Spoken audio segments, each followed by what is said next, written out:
viewed as points on a linear timeline. Immortus, Pharoah Rama Tut, and the Centurion. Quantumania has 2 post-credit scenes, one in the middle of the credits and one at the very end. So if you're still planning to go to the theater, there's a reason to stay until the credits are completely over.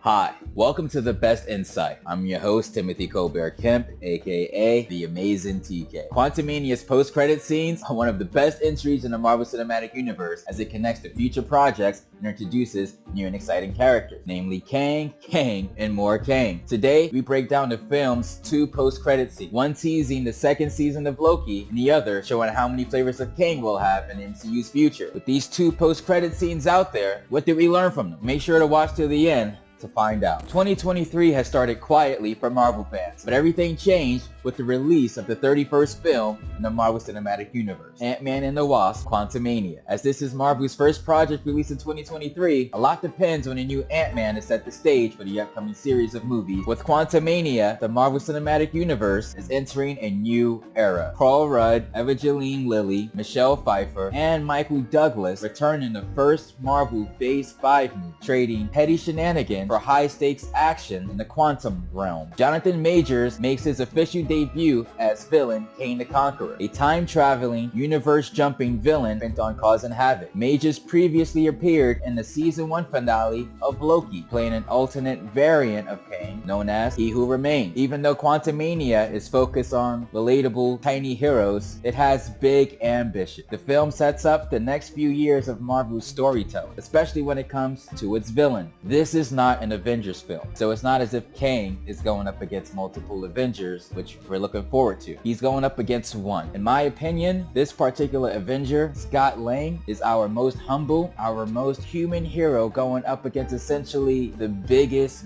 bad of the phase. You learn so much, and that chemistry begins to push the phase 4, so it's quite exciting. Quantumania has 2 post-credit scenes, one in the middle of the credits and one at the very end. So if you're still planning to go to the theater, there's a reason to stay until the credits are completely over.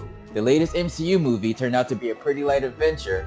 That was up until post-credit scenes showed something revealing. Here we learn that Kang is not defeated, and in fact, he has multiple variants gathering. Kang, fighting Ant-Man and the Wasp, comes to the quantum realm after being exiled by some mysterious group he only refers to as they. Kang is much more candid, though, about his motives for conquering the quantum realm. He needs to raise an army and escape to protect reality from his worst enemy, himself. The 3 figures who banished Kang to the quantum realm, Kangs. The one with the ancient Egyptian robe is Rama Tut. The one with the tall headdress is Immortus. And the 3rd one is possibly a minor variation of the Scarlet Centurion. I'll just call him the Centurion from here on out. All 3 of these characters originate from Marvel Comics. While they are considered variants of Kang, they are generally viewed as points on a linear timeline. Immortus, Pharoah Rama Tut, and the Centurion meet to discuss Kang's death, noting how the inhabitants of the 616 MCU universe are facing a multiverse. They then discuss the attack as they enter a big arena, revealing a vast collection of hundreds of Kangs across the multiverse. Regarding known variants of Kang, Rama Tut was first introduced in Marvel Comics in 1961 as an Egyptian pharaoh and Fantastic Four villain. When Marvel's first family traveled back in time, they met and defeated another time traveler who used his futuristic technology to become the ruler of Egypt. Later on, he would set up what is known as Apocalypse. We can go into that in another video if you guys are interested.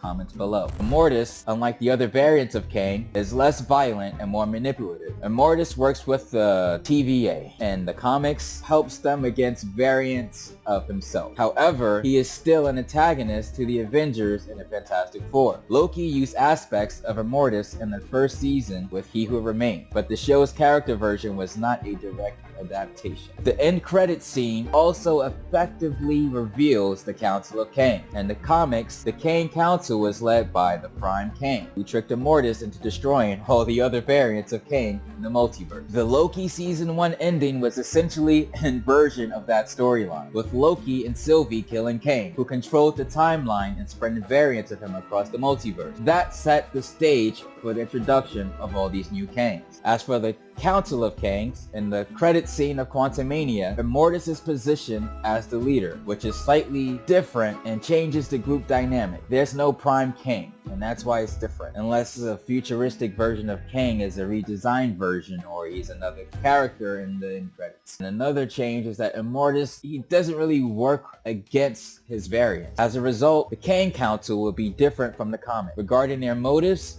they are focused on maintaining their kingdoms in the multiverse. However, since Ant-Man defeated Kang the Conqueror, they recognize him in the Avengers as a threat, which creates the central conflict of Phase 5. The Council of Kangs are what the Avengers will most likely be up against in Avengers Kang Dynasty. Now, although Marvel Studios have not officially revealed the film's plot, in the credit scene of Quantumania, the Kang Council becomes the main antagonist of the 5th Avengers film. Ant-Man defeated Kang the Conqueror with the Wasp, meaning that individual MCU heroes could theoretically defeat one variant of Kang with some help. Still, all of the Kang variants together are very strong. Amalgamation into the Kang Council positions the collective as a threat worthy of the Avengers. While Quantumania's end credit scene is made for Kang Dynasty, it may have also secretly created another MCU movie, Fantastic Four. But the villain of this possible movie still needs to be clarified. While past iterations have adapted Doctor Doom, Marvel Studios may be going in a different direction. After all, Doom has already been featured in 2 Fantastic Four movies. Instead, the MCU Fantastic Four villain could be a version of Kang, either Rama Tut, who encountered them in the comics, or some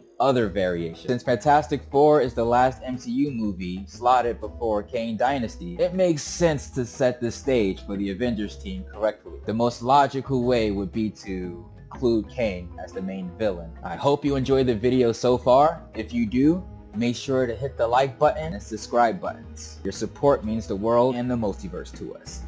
Thank you. Let's dive deeper into the Council of Kangs. Avengers Endgame introduced the concept of variants into the MCU. According to the explanation the Ancient One gives Bruce Banner, variants occur when someone changes the past. This explanation comes directly from the comics, especially the stories about Kang and his variant. The options are so crucial to the time-traveling Kang that he was at the center of the first options team. The 1986 Avengers number 267 through 269, I believe, features the Kang Council, a gathering of Kangs from across the multiverse. Predictably, this council quickly falls apart when Kang turns against Kang for Renslayer's hand, even enlisting their hated future selves, Rama Tut, and other variations. Later incarnations of the council find a way to end their hostilities, all for the good of conquest. The Council of Kangs became a collaborative effort as the Kangs helped each other achieve dominance over all time and space. That is until one Kang uses Alaya, the reality-destroying monster featured in Loki's first season, to kill everyone else to establish himself as the real Kang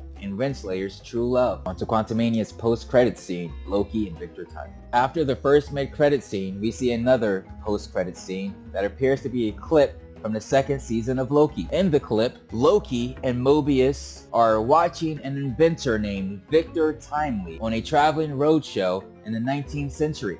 That's him, Loki says in a trembling voice, because yes, Victor Timely is another version of Kang that Jonathan Majors is playing. Victor Timely first appeared in the Avengers Annual number 21 back in 1992 by writer Mark Grunwald and draftsman Herb Trimpe. Not only does this story massively revisit Avengers history, but it also puts Kang at the center of the Marvel Universe. The book reveals that after his first defeat by the Avengers, seen in 1964's The Avengers number 8, Kang traveled to the 19th century in America, where he assumed the identity of inventor Victor Timely. By founding the city of Timely, Wisconsin, Victor created a city of one, including inventions that could not be found anywhere else. Eventually, the city becomes a portal to Kang's other dimensional city known as Chronopolis. Chronopolis is the city he uses to capture the Vision and launch an attack on Earth. But before that, Timely puts himself in the center of the Marvel Universe, using his inventions to inspire a guy named Phineas Horton. In the comics, Horton goes on to invent an android that spontaneously ignites when exposed to oxygen. This android goes by the name Human Torch and is famous for its star on the cover of Marvel Comics number 1 in 1939, featuring Captain America and more. Name of the company that published Marvel Comics number 1?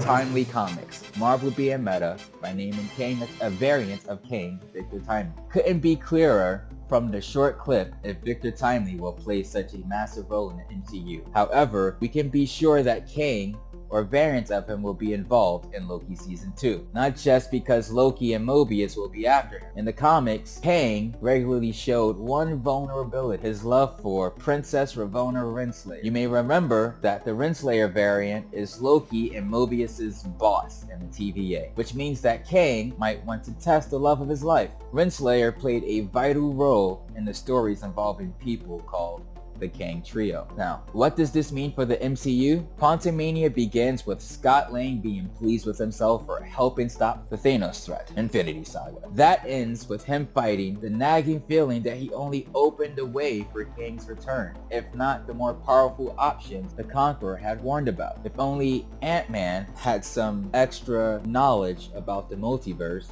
he would have known that Kang is most likely returning. Kevin Feige and Marvel executives held Kang as the big villain for phases 4 through 6, dubbed the Multiverse Saga. He will be the antagonist of 2025's Avengers, Kang Dynasty, and possibly 2026's Avengers Secret Wars. Of course, this plan raises the question, who will make up the Avengers team when that happens? If Immortus, Rama Tut, and the Centurion gather many Kangs to attack reality, then all of Earth's mightiest heroes must come together. But so far, the only person who has put together a team has been Countess Valentina Allegra de la Fontaine, and the multiversal attack may be more than she can handle. As convoluted as Kang's story is, it's clear that Kang's arrival has raised the stakes in the MCU significantly. But what do you think about Quantumania's post-credit scenes? Share your opinion in the comment section. Remember to like, share, and subscribe so you can enjoy the excellent content we send your way. Thank you for tuning into our first video, and there's more to come.